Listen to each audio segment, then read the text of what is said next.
हरे कृष्णा। तो आप सभी भक्तों का हार्दिक स्वागत है आज के गौर कथा में श्री चैतन्य चरितमृत से। तो कल एकादशी था, अपरा एकादशी।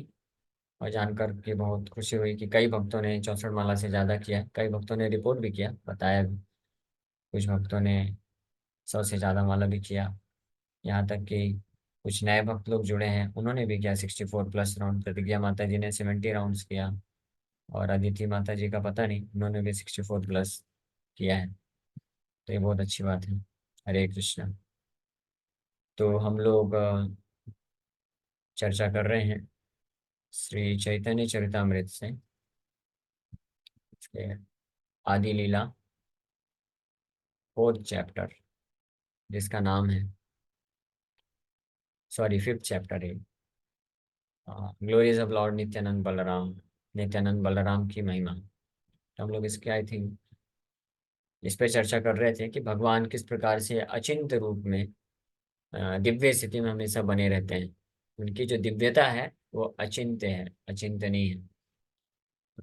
तो इस अचिंत्य शक्ति के बारे में भगवान गीता में भी वर्णन करते हैं। एई मत गीता तेह पुनः पुनः काय, सर्वदा ईश्वर तत्व चिंत शक्ति हाय। आमित जगते वसी जगते आमाते, नामी जगते वसी न आमा जगते। तो भगवान गीता में भी बोलते हैं कि मैं जगत के अंदर भी हूँ और नहीं भी हूँ, और जगत मुझ पर आश्रित भी है और नहीं भी है। तो इस प्रकार से ये भेद अभेद दोनों चीजें प्रकट होती हैं। अचिंत ऐश्वर्य जानी आमार, एक गीतार अर्थ कैल प्रचार। तो अर्जुन को भगवान बताते हैं कि मेरा अचिंत ऐश्वर्य है अर्जुन, जानो। ये गीता में भगवान कृष्ण ने प्रचार किया। और ये हम लोग चर्चा कर चुके हैं, इसलिए इसको मैं ऑलरेडी जस्ट वर्णन कर दे रहा हूँ। हम लोग, ये है मेरे ख्याल से श्लोक नंबर 93,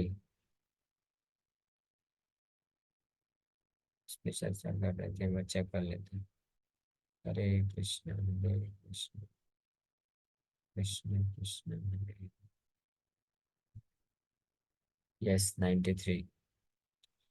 तो अब 9th जो श्लोक है, फर्दर आगे नित्यानंद प्रभु की महिमा का वर्णन कर रहे हैं। यश्याम शंस शील गर्भो दशाई, अन्नाभ्यब्जम लोक संघात नालम, लोक सृष्टि सूतिका धाम धातु स्तम श्री नित्यानंद रामम प्रपद्ये। So I offer my full obeisances unto the feet of Sri Nityananda Ram, a partial part of whom is Garbhodakshaya Vishnu. From the navel of Garbhodakshaya Vishnu is sprouts the lotus that is the birthplace of Brahma, the engineer of the universe. The stem of that lotus is the resting place of the multitude of planets. ऐसे नित्यानंद प्रभु के चरणों में प्रणाम कर रहे हैं कृष्णदास कविराज गोस्वामी, जिनके एक पार्शियल पार्ट यश अंश अंशः श्रील गर्भोदशाई, जिनके अंश के अंश हैं कौन? गर्भोदशाई विष्णु। ये गर्भोदशाई विष्णु कौन है? जिनके नाभि से संपूर्ण ब्रह्मांड प्रकट हो रहा है, सब समझ सकते हैं, है ना। वैसे तो ब्रह्मांड कारणोदशाई विष्णु के रूप में भगवान अपने रोमकूप से प्रकट करते हैं, लेकिन फिर उस ब्रह्मांड के अंदर जाकर के गर्भोदक्षाय विष्णु के नाभि से एक पद्म निकलता है, पुष्प। और उसमें ब्रह्मा जी का निवास है, और उसकी जो नाली है, स्टेम, उसके अंदर ही लोक संघात नालम, लोक संघात मल्टीट्यूड ऑफ प्लैनेट्स, असंख्य ग्रह जो है उसी के अंदर है, यानी हम सब लोग उसी नाली के अंदर हैं। और ये बड़ी विशेष बात है, भागवत में इसका विस्तार से वर्णन है कि गर्भोदक्षाय विष्णु के नाभि से ब्रह्मा जी जब प्रकट हुए तो उस वक्त पूरा अंधकार है, पूरे सूर्य चंद्र कुछ तो है ही नहीं अभी। अभी तो खाली बस गर्भोदक्षाय विष्णु है और दूसरे जीवात्मा हुए ब्रह्मा जी, हाँ, और माता लक्ष्मी है, अनंत शेष है। तो ब्रह्मा जी जब पैदा हुए देखे कि आसपास सब अंधेरा है और वे एक पुष्प में बैठे हुए हैं, तो उनको समझ में नहीं आ रहा मैं कौन हूँ, मेरा माँ बाप कौन है। हाँ, कोई भी बच्चा, लगता है परंपरा यहीं से चालू हुई है। कि बच्चा जन्म लेता है तो माँ को ढूंढता है, फिर कुछ समय पश्चात माँ को प्राप्त करके फिर वो थोड़ा संतुष्ट हो जाता है। तो ब्रह्मा जी भी देखे मेरी माँ कहाँ है, माँ किधर है, माँ किधर है। तो देखे और आसपास तो कुछ दिख नहीं रहा है, सब अंधेरा है हर जगह। तो जिसमें बैठे थे पुष्प में, सोचे इसके नीचे ही शायद जाता हूँ, ये पुष्प कहाँ से आ गया। तो नीचे नीचे जाते जा रहे हैं, हजारों वर्षों तक नीचे जाते जा रहे हैं, उनको कोई अंत ही नहीं मिल रहा है। सोचिए। फिर वो फाइनली ये सब प्रयास करते करते विफल हो गए, परेशान हो गए। भगवान फिर उनको बोलते हैं, बालक, अभी तुम अभी कच्चे हो, मुझे ऐसे प्राप्त नहीं कर सकते हो। तपस्या करो, तपस्या, तप, ये दो अक्षर भगवान आकाशवाणी करते हैं, इसको सुनते हैं ब्रह्मा जी। तप, तप, तो तप करने को बोलते हैं भगवान। तो भगवान ने जब ये तप बोला, तो तप के साथ, भगवान के साउंड वाइब्रेशन के साथ उनको ये ज्ञान भी मिल गया कि तप क्या करना है। भगवान की कृपा से वो फिर बैठ गए और तपस्या करने लग गए। तपस्या कैसी तपस्या? ये दिव्य तपस्या है, जो ऋषभ देव महाराज बोलते हैं भागवत में। भगवान को स्मरण करते हुए भक्ति भाव से तपस्या कर रहे हैं। जैसे फिर शुद्धिकरण हुआ हृदय का, तो भगवान फिर साक्षात प्रकट हो गए। फिर भगवान उनको पूरा ज्ञान प्रदान करते हैं, जैसे आगे की सृष्टि की लीला आपको कैसे करना है। भगवान हैंडशेक करते हैं, भागवत में लिखा है, हैंडशेक करते हैं, हाथ मिलाते हैं ब्रह्मा जी से, बोलते हैं, ये लो, मैंने कर दिया अभी, अब मैं जा रहा हूँ अपनी योग निद्रा में, बाकी का काम आप संभालो। तो बाकी फिर सेकेंडरी क्रिएशन जो है ब्रह्मा जी करते हैं। तो ब्रह्मा जी सृष्टि करते हैं, लेकिन कैसे सृष्टि? भगवान ने जो कर दिया ऑलरेडी, उसके बाद उसमें फर्दर मैन्युफैक्चरिंग का काम करते हैं, और वो भी भगवान से शक्ति और ज्ञान को प्राप्त करके। तो ऐसे गर्भोदक्षाय विष्णु जो है, वो कौन है? नित्यानंद प्रभु के अंश के अंश हैं। इन महाभारत शांति पर्व it is said that she who is Pradyumna is also Aniruddha. She is also the father of Brahma. Thus, the Garbhodakshay Vishnu and Sirudakshay Vishnu are identical planetary expansions of Pradyumna, the original deity of Brahma, who is born from the lotus flower. It is Pradyumna who gives Brahma direction for cosmic management. A full description of Brahma's birth is given in Srimad Bhagavatam, 3rd canto, 8th chapter, 15th, 16th verse. तो इसको पढ़ के आपको जैसे जो मैं बताया अभी डिस्क्रिप्शन, वो आप डिटेल में प्राप्त कर सकते हैं। तो यहाँ पे मेंशन है कि कौन है कारणोदक्षाय विष्णु, सिरोदक्षाय विष्णु। ये प्रद्युम्न और अनिरुद्ध है। अगर आपको याद होगा तो हमने कुछ क्लास पहले चर्चा किया था कि भगवान नित्यानंद बलराम के विस्तार हैं, वासुदेव, संकर्षण, प्रद्युम्न, अनिरुद्ध है। तो आध्यात्मिक जगत में है ये प्रद्युम्न अनिरुद्ध। तो वही प्रद्युम्न अनिरुद्ध है आध्यात्मिक जगत से, जब वह भौतिक जगत में अपना विस्तार करते हैं, तो वही कारणोदक्षाय विष्णु, सिरोदक्षाय विष्णु के रूप में प्रकट होते हैं। ये प्रद्युम्न अनिरुद्ध कौन है? ये विष्णु तत्व है, ये ध्यान रखिएगा, ये नारायण है। और ये प्रद्युम्न अनिरुद्ध यहाँ पे गर्भोदक्षाय विष्णु के रूप में आते हैं। Describing the features of the three Purushas, the Laghu Bhagavatamrita says that Garbhodakshay Vishnu has a four-handed form. And when he himself enters the hollow of the universe and lies down in the ocean of milk, he is known as Sirodakshai Vishnu. सो तीन पुरुषों के बारे में जब वर्णन करते हैं, तो लघु भागवतामृत ग्रंथ में बताया गया है कि गर्भोदक्षाय विष्णु के चतुर्भुज हैं, चतुर्भुज रूप में हैं। और जब वो खुद ब्रह्मांड के अंदर प्रवेश करते हैं, और ब्रह्मांड में जो क्षीर सागर है, ओशियन, मिल्क ओशियन, दूध का सागर, वहां पे जब अपना एक विस्तार करते हैं, तो उनको सिरोदक्षाय विष्णु के रूप में जाना जाता है। और वही जो है, वो is the super soul of all living entities, including the demigods. In the Satvata Tantra, it is said that the third Purusha incarnation, Sirodakshai Vishnu, is situated as the super soul in everyone's heart. तो ये सातवत तंत्र ग्रंथ में भी इस बात का प्रमाण मिलता है कि शिरोदक्षाय विष्णु ही परमात्मा के रूप में सबके हृदय में वास करते हैं। This Kshirodakashayi Vishnu is an expansion of Garbhodakashayi Vishnu for pastimes. ये शिरोदक्षाय विष्णु कौन है? गर्भोदक्षाय विष्णु के ही विस्तार है इस संसार में लीला करने के लिए। यानी जितने भी भिन्न प्रकार के अवतार लेना होता है, भगवान श्री विष्णु से प्रकट होते हैं। सेइत पुरुष अनंत ब्रह्मांड सृजिया, सब अंडे प्रवेशिला बहुमूर्ति हैया। सेइत प्रभु, कौन से प्रभु? कारणोदक्षाय प्रभु। After creating millions of universes, the first Purusha entered into each of them in a separate form as Sri Garbhodakshai. भीतर प्रवेशी देखे सब अंधकार, रहित नाही कि स्थान करिल विचार। हाँ, कितना सुंदर है।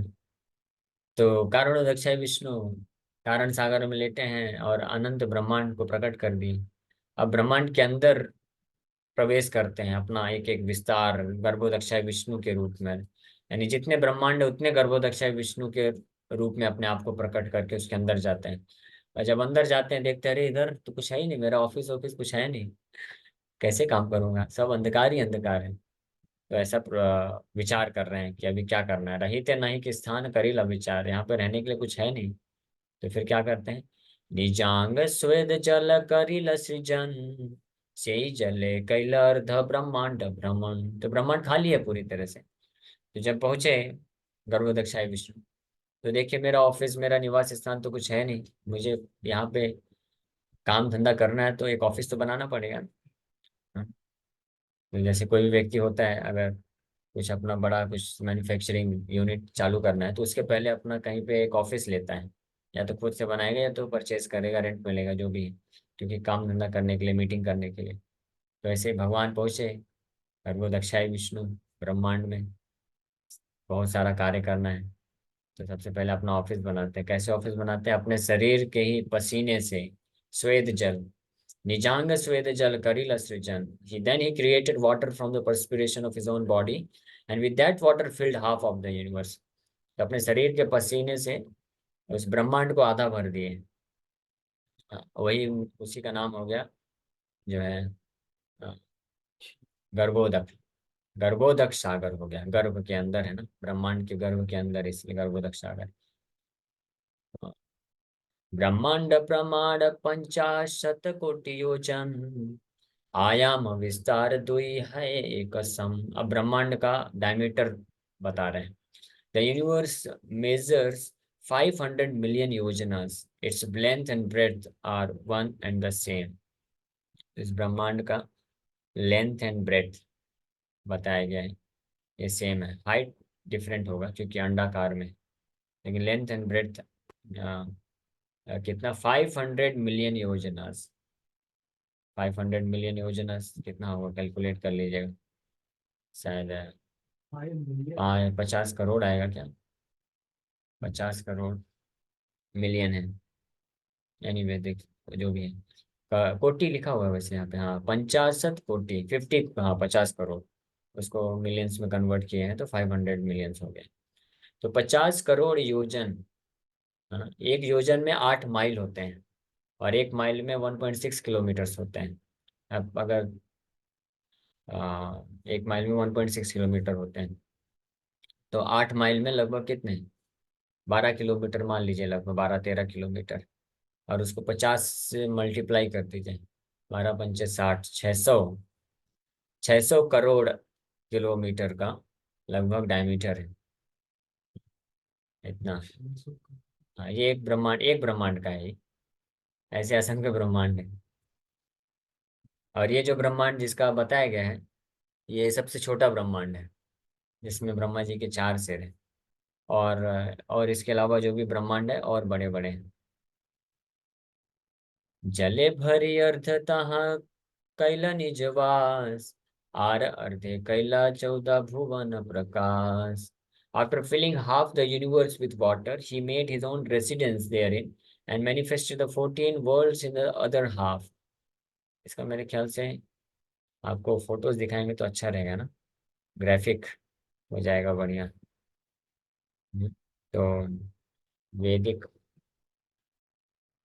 प्लानिटरी सिस्टम, वैदिक वैदिक प्लानिटरी सिस्टम में ये सब प्राप्त होता है। तो जल, हाँ आ गया। तो ब्रह्मांड,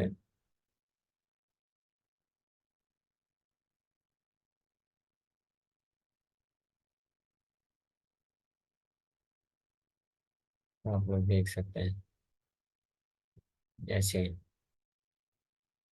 ये वाले फोटो में आपको क्लियर होगा। पहले ये वाला दिखाते हैं। इसमें अगर आप देखेंगे तो स्पिरिचुअल वर्ल्ड का भी है। ऊपर से देखेंगे तो देखिए यहाँ पे स्पिरिचुअल वर्ल्ड है, कृष्ण लोक, फिर वैकुंठ लोक है, कृष्ण लोक में वृंदावन, द्वारका, मथुरा आ गया, मथुरा द्वारका आ गया। फिर उसके बाद साकेत धाम है, भगवान रामचंद्र का धाम, अयोध्या धाम। उसके बाद वैकुंठ धाम है, और फिर उसके बाद ये वैकुंठ धाम हो गया।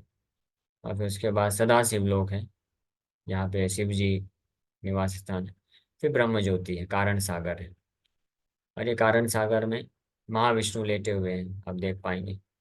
ये महाविष्णु यहाँ पे लेटे हुए हैं, और उनके शरीर से असंख्य ब्रह्मांड प्रकट हो रहे हैं। और फिर एक एक ब्रह्मांड में वो गर्भोदक्षाय विष्णु के रूप में नीचे जा रहे हैं, और वहां से उनके ये नाभि कमल से एक कमल का पुष्प निकलता है, ब्रह्मा जी। और उनके ही नाभि कमल के जो स्टेम है, इसमें असंख्य प्लैनेट्स विद्यमान है।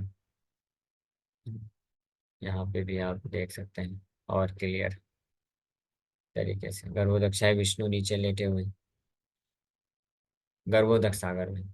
तो यहाँ पे फोटो एक्सप्लेन करने के लिए ऐसा बताया गया, बट एक्चुअली में आधा ब्रह्मांड जो है गर्भोदक सागर से भरा होता है, और वहां से फिर ऊपर चालू होता है उनका ये सारा प्लैनेट, जो प्लैनेटरी सिस्टम है, 14 प्लैनेटरी सिस्टम है। तो ये प्लैनेटरी सिस्टम्स हैं, ठीक है, 14।